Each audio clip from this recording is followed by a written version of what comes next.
things about summertime is its abundance of fresh vegetables and fresh herbs.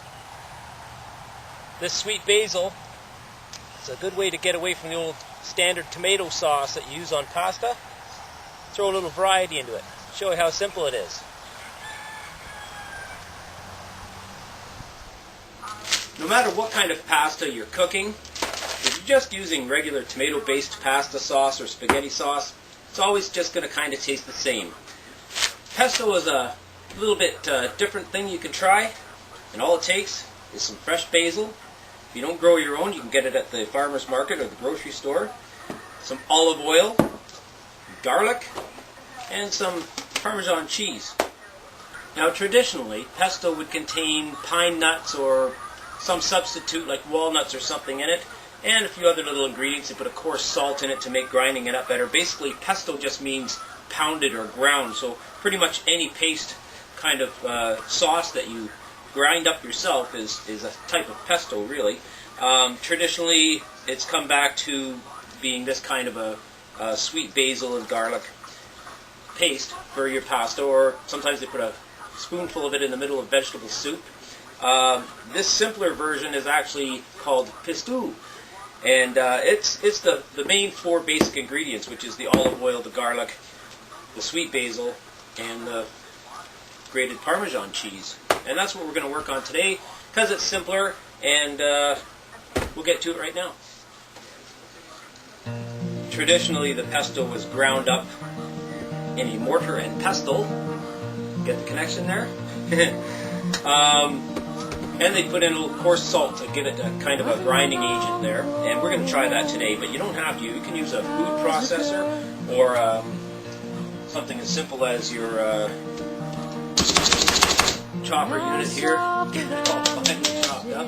Whatever works for you, but you got to get it ground down till it's almost a paste.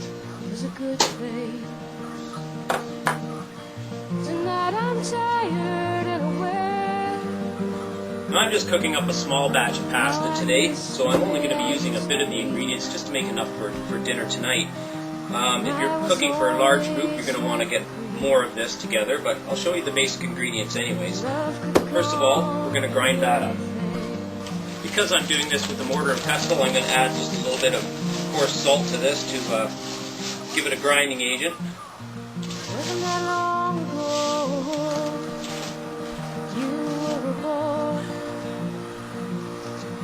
And we'll start grinding up those basil leaves.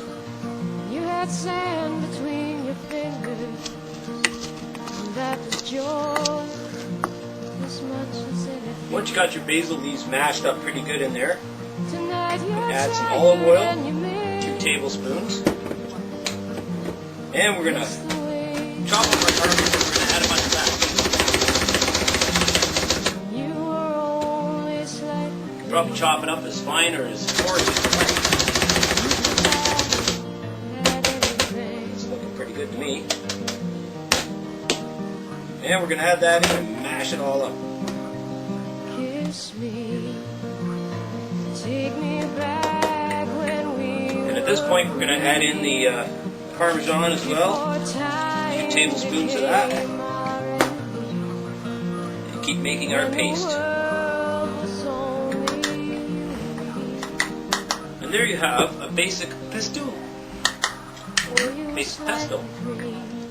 Now the next step is just to cook up your pasta, drain it, add your pesto, and you can dice up some tomatoes in it. You could add some onions, whatever you feel like, whatever your favorite is. Serve it up. Alright, we've got our cooked and drained whole wheat rotini pasta. We're going to add in our pesto sauce. Standing still, time rushes by, and I feel like And some tomatoes. tonight I'm tired and aware. Everything, Mixing that up while it's still hot. Let it all mingle in together. every Sunday, yesterday. And there you go. All ready to serve up with a nice summery tossed salad. Wasn't that simple?